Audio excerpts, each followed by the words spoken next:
Hello ಎಲ್ರಿಗೂ ನಮಸ್ಕಾರ. ಇವತ್ತಿನ ವಿಡಿಯೋದಲ್ಲಿ ಪ್ರೆಗ್ನೆನ್ಸಿಯ ಡೂಸ್ ಆ್ಯಂಡ್ ಡೋಸ್ ಏನೆಲ್ಲ ಮಾಡಬೇಕು ಮಾಡಬಾರ್ದು ಅನ್ನೋದನ್ನು ತಿಳ್ಕೊಳ್ಳೋಣ. ಫಸ್ಟ್ ಕ್ಯಾಲ್ಶಿಯಂ ಮತ್ತು ಐರನ್ ಸಪ್ಲಿಮೆಂಟ್ನ ಹೇಗೆ ತೊಗೋಬೇಕು ಅಂತ. ಕ್ಯಾಲ್ಶಿಯಂ ಆ್ಯಂಡ್ ಐರನ್ ಟ್ಯಾಬ್ಲೆಟ್ಸ್ನ ಯಾವತ್ತೂ ಜೊತೆಗೆ ತೊಗೋಬಾರ್ದು. ಸೊ ಅದು ತೊಗೊಳೋದ್ರಿಂದ ಒನ್ ಆಫ್ ದ ಕಾಂಪೊನೆಂಟ್ ನಿಮ್ಮ ಬಾಡಿಗೆ ಅಬ್ಸರ್ವ್ ಆಗಲ್ಲ. ಸೊ ಅಟ್ಲೀಸ್ಟ್ 3-4 ಗಂಟೆ ಗ್ಯಾಪು ಈ ಟ್ಯಾಬ್ಲೆಟ್ಸ್ ಮಧ್ಯೆ ಇಡಬೇಕು. ಕಾಫಿ ಟೀ ಕುಡಿಯೋದ್ರಿಂದ calcium and iron bodily observe ಆಗೋದೇ ಇಲ್ಲ. ಅದು ಸೆಕೆಂಡ್ ಪಾಯಿಂಟ್. ಥರ್ಡ್ ಬಂದು ಐರನ್ ಟ್ಯಾಬ್ಲೆಟ್ನ ಹಾಲು ಜೊತೆ ಆಗಲಿ, dairy products, calcium rich products ಏನೇ ಫುಡ್ ಇದ್ರೂ ಅದ್ರ ಜೊತೆ ತೊಗೋಬಾರ್ದು. ಕ್ಯಾಲ್ಶಿಯಂ ಆ್ಯಂಡ್ ಐರನ್ ಸಪ್ಲಿಮೆಂಟ್ಸ್ ಮಾತ್ರ ನಿಮ್ಮ ಬಾಡಿಗೆ ಸಫಿಷಿಯೆಂಟ್ ಅಲ್ಲ, ಅದ್ರ ಜೊತೆಗೆ ಕ್ಯಾಲ್ಶಿಯಂ ಆ್ಯಂಡ್ ಐರನ್ ಜಾಸ್ತಿ ಇರುವಂಥ ಫುಡ್ ಸಹ ತೊಗೋಬೋದು. ಇಲ್ಲಿ ಲಿಸ್ಟ್ ಆಫ್ ಫುಡ್ಸ್ನ ನಾನು ಮೆನ್ಷನ್ ಮಾಡಿದ್ದೀನಿ. ಕ್ಯಾಲ್ಶಿಯಮಲ್ಲಿ ಯಾವುದ್ಯಾವುದು ಮೇಜರ್ ರಾಗಿ, ಹಾಲಿಗಿಂತ ಜಾಸ್ತಿ ಕ್ಯಾಲ್ಶಿಯಂ ರಾಗಿಯಲ್ಲೇ ಇರೋದು. ಸೊ ಈ ಎಲ್ಲ ಪ್ರಾಡಕ್ಟ್ಸ್ನ ನೀವು ತೊಗೋಬೋದು. ಮತ್ತು ಐರನಲ್ಲಿ ಪೊಮೊಗ್ರನೇಟ್, ಬೀಟ್ರೂಟ್ ಇದೆಲ್ಲ ಇದೆ. ಇದೆಲ್ಲ ನಾವು ಡಯಟಲ್ಲಿ ಇನ್ಕ್ಲೂಡ್ ಮಾಡ್ಬೋದು. ಸೊ ಆಲ್ವೇಸ್ ಹೆಲ್ದಿ ಮಂಚಿಂಗ್ ಫುಡ್ಸ್ನೇ ನೀವು ಸೆಲೆಕ್ಟ್ ಮಾಡ್ಕೊಬೇಕು. ಇನ್ ಕೇಸ್ ರಾಗಿ ಆಗಿಲ್ಲ ಅಂದರೆ ಹಾಲು, ಪನ್ನೀರ್ ಅದೆಲ್ಲ ತೊಗೋಬೋದು. ನೆಕ್ಸ್ಟ್ ಕೆಲವೊಂದು ಕೀ ಪಾಯಿಂಟ್ಸ್ ಏನೆಲ್ಲ ಪ್ರೆಗ್ನೆನ್ಸಿಯಲ್ಲಿ ತುಂಬ ಎಚ್ಚರವಾಗಿರಬೇಕು ಅನ್ನೋದು ನೋಡೋಣ. ಫಸ್ಟ್ ಬಂದು ಅನ್ಬಾಯ್ಲ್ಡ್ ಎಗ್, ಅಂದರೆ ಹಾಗಂಗೆ ಮೊಟ್ಟೆ ಕುಡಿಯೋದು ಕೆಲವ್ರಿಗೆ ಅಭ್ಯಾಸ ಇರುತ್ತೆ, ಇಲ್ಲ ಹಾಫ್ ಬಾಯ್ಲ್ಡ್ ಇರುತ್ತೆ, ಆಮ್ಲೆಟ್ ಇರುತ್ತೆ. ಆ ಥರದನ್ನು ನೀವು ತಿನ್ನಬಾರ್ದು. ಯಾಕಂದರೆ ರಾ ಎಗ್ಗಲ್ಲಿ ಒಂದು ಬ್ಯಾಕ್ಟೀರಿಯಾ ಇರುತ್ತೆ, ಅದು ನಿಮ್ಮ ಫೀಟಸ್ ಬೇಬಿಗೆ ಹಾರ್ಮ್ಫುಲ್ ಆಗಿರುತ್ತೆ. ಸೊ ಯಾವಾಗೂ ಬಾಯ್ಲ್ಡ್ ಎಗ್ನ ತೊಗೊಳ್ಳಿ. ಸೆಕೆಂಡ್ ಒಂದು ಸೀ ಫುಡ್ನ ಕನ್ಸಿಡರ್ ಮಾಡಿ ಅದನ್ನು ಮಾತ್ರ ತೊಗೊಳಕ್ಕೆ ಹೋಗೋದು. ಯಾಕಂದರೆ ಅದು ಮರ್ಕ್ಯೂರಿ ಅನ್ನೋದು ಒಂದು ಎಲಿಮೆಂಟ್ ಅದರಲ್ಲಿ ರಿಚ್ ಆಗಿರುತ್ತೆ. ಸೊ ಅದು ಕೂಡ ಬೇಬಿಗೆ ಎಫೆಕ್ಟ್ ಆಗುತ್ತೆ. ಥರ್ಡ್, ಅಂಡರ್ ಕುಕ್ಡ್ ಮೀಟ್, ಅಂದರೆ ಅರ್ಧಂಬರ್ಧ ಬೇಯಿಸಿರೋ ಈ ಚಾಕ್ನ ಆ ಥರ ಎಲ್ಲ ಬರ್ತಲ್ಲ, ಅದನ್ನೆಲ್ಲ ಸಹ ತಿನ್ನಬಾರ್ದು. ಲಿವರು, ಬ್ರೈನ್, ಸೊ ಅದನ್ನೆಲ್ಲ ನೀವು ಅನಿಮಲ್ ಆರ್ಗನ್ಸ್ ಅಂದರೆ ಲಿವರು, ಈ ಬ್ರೈನ್ ಎಲ್ಲ ತಿಂತೀವಲ್ಲ, ಅದನ್ನೆಲ್ಲ ಸ್ವಲ್ಪ ಅವಾಯ್ಡ್ ಮಾಡಿದ್ರೇ ಬೆಸ್ಟು. ಇನ್ನೊಂದು ಮೇಜರ್ ಏನಂದರೆ KFC, ಇದನ್ನ ಕನ್ಸಿಡರ್ ಮಾಡಿ ತೊಗೊಳಕ್ಕೆ ಹೋಗಬೇಡಿ. KFC ಇದ್ರ ಮೇಲೆ ಬರ್ತಿದ್ದಾರೆ ಪ್ರೆಗ್ನೆಂಟ್ ಮತ್ತು ಚಿಲ್ಡ್ರನ್ಗೆ ಇದಲ್ಲ ಅಂತ. ನೆಕ್ಸ್ಟ್ ಪಪಾಯ ಮತ್ತು ಪೈನಾಪಲ್ ಎಲ್ಲರಿಗೂ ಗೊತ್ತಿರೋದೆ, ಅದು ತಿನ್ನಬಾರ್ದು.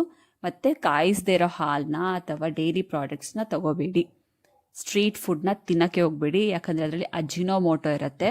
ಅದು ತಿಂದ ಮೇಲೆ ಡೆಫಿನೆಟ್ಟಾಗಿ ಫೀಟಸ್ಸಿಗೆ ಎಫೆಕ್ಟ್ ಆಗುತ್ತೆ, ಅದರಿಂದ ಬ್ಲೀಡಿಂಗ್ ಶುರು ಆಗುತ್ತೆ ನಿಮಗೆ. ಸೊ ತುಂಬ ಕೇರ್ಫುಲ್ ಆಗಿರಿ. ಮತ್ತು ಬದನೆಕಾಯಿ ಮತ್ತು ನುಗ್ಗೆಕಾಯಿ ಮತ್ತು ಬೇಯಿಸದೇ ಇರುವಂತಹ ಮೊಳಕೆ ಕಾಳುಗಳು, ಎಳ್ಳು ಇದೆಲ್ಲ ತಿನ್ನೋಕ್ಕೆ ಹೋಗಬೇಡಿ. Next coffee, tea, cool drinks, soda ಮತ್ತು ಹರ್ಬಲ್ ಟೀ, ಗ್ರೀನ್ ಟೀ ಅದರೆಲ್ಲ ಬರುತ್ತಲ್ಲ, ಅದನ್ನೆಲ್ಲ ತೊಗೊಳಕ್ಕೆ ಹೋಗ್ಬಿಡಿ. ಎನರ್ಜಿ ಡ್ರಿಂಕು, ರೆಡ್ ಬುಲ್ ಆ ಥರದ್ದೆಲ್ಲ ಆಲ್ಕೋಹಾಲ್ ಕಂಟೆಂಟ್ಸ್ ಇರೋದನ್ನೆಲ್ಲ ಟೋಟಲಾಗಿ ನೀವು ಅವಾಯ್ಡ್ ಮಾಡಲೇಬೇಕು. ಸೊ ನಿಮಗೋಸ್ಕರ ಅಲ್ಲ ಅಂದ್ರೂ ನಿಮಗೋಸ್ಕರ ಆದರೂ ಇದನ್ನೆಲ್ಲ ಸ್ಟಾಪ್ ಮಾಡಬೇಕು. ಹಾಗೆ ಹೇಳ್ದಂಗೆ ಆಲ್ಕೋಹಾಲ್ ಆ್ಯಂಡ್ ಸ್ಮೋಕಿಂಗ್ ಸ್ಟಾಪ್ ಮಾಡಬೇಕು. ನಿಮ್ಮ ಜೊತೆ ಯಾರು ಸ್ಮೋಕ್ ಮಾಡ್ತಾರೆ ಅವರಿಂದ ಸಹ ದೂರ ಇರಬೇಕು. ನೆಕ್ಸ್ಟ್ ಸ್ಪೈಸಿ ಫುಡ್ಸ್ ತೊಗೋಬೇಡಿ, ಯಾಕಂದರೆ ನಿಮಗೆ ಆ್ಯಸಿಡ್ ರಿಫ್ಲೆಕ್ಸ್ ಆಗುತ್ತೆ, ಎದೆ ಉರಿ ಬರೋಕ್ಕೆ ಶುರು ಆಗುತ್ತೆ. ಸಕ್ಕರೆ ಫುಡ್ ತೊಗೊಂಡ್ರೆ ಡಯಾಬಿಟಿಸ್ ತೊಂದರೆ ಅದು ಒಂದಿರುತ್ತೆ. ಫ್ರೈಡ್ ಆಯಿಲಿ ಫುಡ್ಸ್ ತೊಗೊಂಡ್ರೆ ಏನಾಗುತ್ತೆ ಅಂತಂದರೆ ನಮ್ಮ ಬಾಡಿಯಲ್ಲಿ ಆ್ಯಕ್ಚುಲಾಗಿ ವೆಯ್ಟ್ ಗೇನ್ ಆಗೋಕ್ಕಿಂತ ನಾವು ಜಾಸ್ತಿ ದಪ್ಪ ಆಗಿಬಿಡ್ತೀವಿ. ಸೊ ಅದನ್ನು ಸ್ವಲ್ಪ ಕಂಟ್ರೋಲ್ ಮಾಡ್ಬೋದು. ಮತ್ತು ಈ ಬಿಸ್ಕೆಟ್, ಪ್ಯಾಕೇಜ್ ಫುಡ್ಗಳು ಅದು ಸಹ ತೊಗೋಬಾರ್ದು, ಯಾಕಂದರೆ ಎಲ್ಲದರಲ್ಲೂ ಪ್ರಿಸರ್ವೇಟಿವ್ಸ್ ಆಗಿರ್ತಾರೆ. ಸೊ ಅದರಿಂದ ನಮಗೆ ಎಫೆಕ್ಟ್ ಆಗೋದು ಸ್ವಲ್ಪ ಜಾಸ್ತಿನೇ ಇರುತ್ತೆ. ಸೊ ಮೈದಾ ಎಲಿಮೆಂಟ್ಸು ಅದನ್ನು ಸಹ ತೊಗೋಬಾರ್ದು. ಮತ್ತು ಮೇಜರ್ ಏನಂತಂದರೆ ನಿಮ್ಮ ಸಪ್ಲಿಮೆಂಟ್ಸ್, ಡಾಕ್ಟರ್ ಪ್ರಿಸ್ಕ್ರೈಬ್ ಮಾಡಿರೋ ಯಾವುದೇ ಮೆಡಿಸನ್ನ ನೀವು ಮರಿದೇ ತೊಗೊಳ್ಳಿ.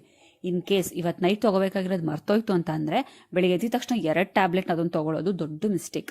ಅಲ್ಲಿಂದ ಕಂಟಿನ್ಯೂ ಮಾಡಿ ಹೊರತು ಅದನ್ನು ಡಬಲ್ ಡೋಸಾಜ್ ಆಗಿ ತೊಗೋಬೇಡಿ.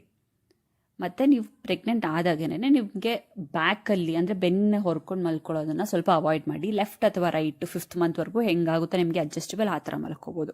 ಯಾಕಂದರೆ ಬ್ಯಾಕಲ್ಲಿ ಮಲ್ಕೊಳ್ಳೋದ್ರೆ ನಿಮಗೆ ಬ್ಲಡ್ ಫ್ಲೋ ಸ್ವಲ್ಪ ಕಡಿಮೆ ಆಗುತ್ತೆ ಬೇಬಿಗೆ. ಸೊ ಡೈಲಿ ಅಟ್ಲೀಸ್ಟ್ 20-30 ನಿಮಿಷ ವಾಕಿಂಗ್ ಮಾಡಿ, ಮೆಡಿಟೇಷನ್ ಕಲೀರಿ. ಕೇಸ್ ನಿಮ್ಗೆ ಏನಾದ್ರು ಸ್ವಲ್ಪ ಆದರೂ ಬ್ಲೀಡಿಂಗ್ ಇಲ್ಲ ಸ್ಪಾಟಿಂಗ್ ಥರ ಆದರೆ, ಜ್ವರ ಬಂದರೆ, ಹೊಟ್ಟೆ ನೋವು ಆ ಥರ ಏನಾದ್ರು ಶುರು ಆದರೆ ಇಮ್ಮಿಡಿಯೇಟಾಗಿ ಡಾಕ್ಟರ್ನ ಕನ್ಸಲ್ಟ್ ಮಾಡಬೇಕು. ಇದು 1st 9 ಮಂತ್ಸ್ ಯಾವಾಗಾದರೂ ಸರಿ ಇಮ್ಮಿಡಿಯೇಟಾಗಿ ಡಾಕ್ಟರ್ ಹತ್ರ ಹೋಗಲೇಬೇಕು. ಬೇಕಂದರೆ ಯಾವಾಗ ಏನು ಸಿಮ್ಟಮ್ಸ್ ಅಂತ ಹೇಳೋಕ್ಕಾಗಲ್ಲ. ಸೊ ಇದನ್ನೆಲ್ಲ ನೆಗ್ಲೆಕ್ಟ್ ಮಾಡಬಾರ್ದು. ಮತ್ತು ಡಾಕ್ಟರ್ ಅಪಾಯಿಂಟ್ಮೆಂಟ್ ಕೊಟ್ಟಾಗಲೇ ಕರೆಕ್ಟಾಗಿ ಹೋಗಿ, ನಾಳೆ ಹೋಗೋಣ ನಾಡಿದ್ದು ಹೋಗೋಣ ಅದೆಲ್ಲ ಬೇಡ. ನೆಕ್ಸ್ಟ್ ಬಂದು ಸ್ಕ್ಯಾನಿಂಗ್ ಹೇಳ್ದಾಗೇನೆ ಕರೆಕ್ಟಾಗಿ ಆ ಹೇಳಿದ ಡೇಟ್ಗೆ ಮಾಡಿಸ್ಬೇಕು. ಯಾಕಂದರೆ ಕೆಲವೊಂದು ಸ್ಕ್ಯಾನಿಂಗಲ್ಲಿ ಆ ಮಂತಲ್ಲಿ ತೋರಿಸೋವಂತಹ ಸರ್ಟೆನ್ ಬಾಡಿ ಪಾರ್ಟ್ಸು ಗ್ರೋತ್ ಆಗಿಬಿಟ್ರೆ ನಮಗೆ ಆ ಡಿಫೆಕ್ಟ್ಸ್ ಅಂತ ಏನಿರುತ್ತೆ ಅದು ಗುರುತಿಡಿಯೋಕ್ಕೆ ಸಿಗೋಲ್ಲ. ಸೊ ಸ್ಕ್ಯಾನಿಂಗ್ ಹೇಳಿರೋ ಡೇಟಲ್ಲೇ ಮಾಡಿಸಿದ್ರೆ ತುಂಬ ಒಳ್ಳೆಯದು. ಮತ್ತು ಡಾಕ್ಟರ್ ಮತ್ತು ಹಾಸ್ಪಿಟಲ್ ಅಪಾಯಿಂಟ್ಮೆಂಟ್ ನಂಬರ್ಸ್ ಎಲ್ಲನೂ ಸ್ವಲ್ಪ ಹ್ಯಾಂಡಿಯಾಗಿ ಇಟ್ಕೊಳ್ಳಿ. ನೀವೇನಾದ್ರು ಬೆಕ್ಸ್ ಸಾಕಿದರೆ ಬೆಕ್ಕದು ಟಾಯ್ಲೆಟ್ ಕ್ಲೀನ್ ಮಾಡೋದು ಈ ಥರ ಎಲ್ಲ ಮಾಡೋದು ಮಾಡೋಕ್ಕೆ ಹೋಗ್ಬೋದು. ಅದು ತುಂಬ ಪಾಯ್ಸನಸ್. ಮತ್ತು ಪೆಟ್ಟಿಗೆ ಯಾವುದೇ ಪೆಟ್ಟಿದ್ರು ನೀವು ಅದನ್ನು ವ್ಯಾಕ್ಸಿನೇಟ್ ಮಾಡಿ. ಮತ್ತು ಈ ಹಳ್ಳ ಗುಂಡಿ ಎಲ್ಲ ಇರೋ ರೋಡ್ಗಳಲ್ಲಿ ಓಡಾಡೋಕ್ಕೆ ಹೋಗಬೇಡಿ. ಮತ್ತು ಇನ್ನೊಂದು ಕೆಲವೊಬ್ಬರು ಸ್ಕಿನ್ ಕೇರ್ ಯೂಸ್ ಮಾಡ್ತಾರೆ. ಅದರಲ್ಲಿ ಸ್ಯಾಲಿಸಿಲಿಕ್ ಆಸಿಡ್ ಆಗಲಿ, ಲ್ಯಾಕ್ಟಿಕ್ ಆಸಿಡ್, ಗ್ಲೈಕಾಲಿಕ್ ಆಸಿಡ್ ಥರ ಕೆಲವೊಂದು ಆ್ಯಕ್ಟಿವ್ ಇಂಗ್ರೀಡಿಯೆಂಟ್ಸ್ ಇರುತ್ತೆ. ಅದನ್ನೆಲ್ಲ ಸ್ವಲ್ಪ ಅವಾಯ್ಡ್ ಮಾಡಬೇಕು. ಸೊ ನೆಕ್ಸ್ಟ್ ಬಂದು TT ವ್ಯಾಕ್ಸಿನ್ಸ್. ಸೊ ಇದರಲ್ಲಿ ನಮ್ಗೆ 2 ಡೋಸೇಜ್ ಕೊಡ್ತಾರೆ. ಸೊ 2 TT ವ್ಯಾಕ್ಸಿನ್ಸ್ನ ನಾವು ತೊಗೋಬೇಕಾಗತ್ತೆ.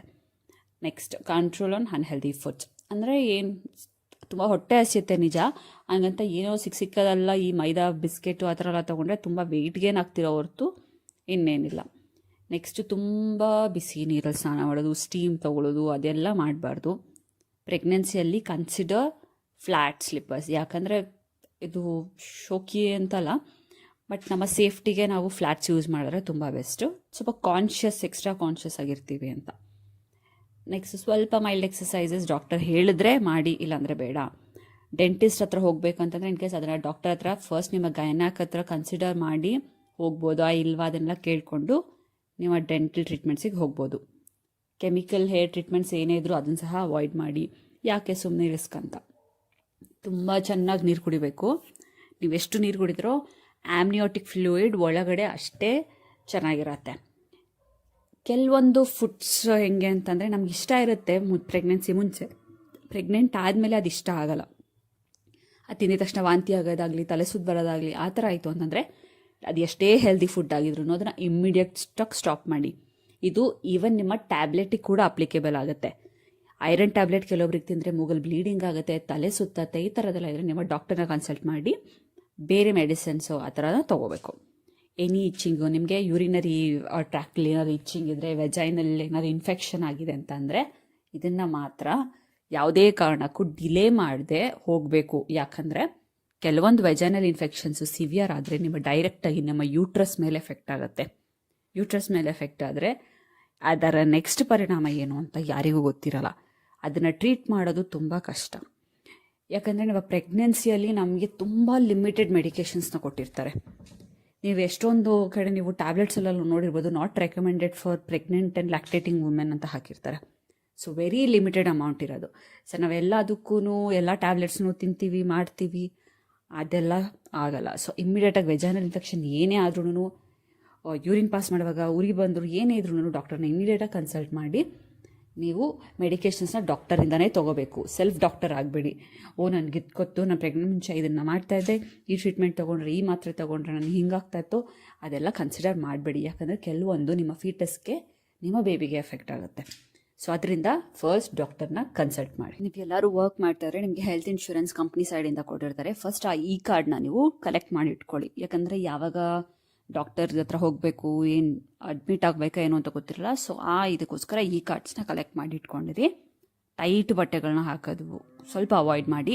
ಕಾಟನ್ ಕ್ಲಾತ್ಸ್ನ ಪ್ರಿಫರ್ ಮಾಡಿ. ಪ್ಯಾಂಟೀಸ್ ಕೂಡ ಕಾಟನ್ ಹಾಕಿದ್ರೆ ಸ್ವಲ್ಪ ಬ್ರೀತೇಬಲ್ ಆಗಿರುತ್ತೆ.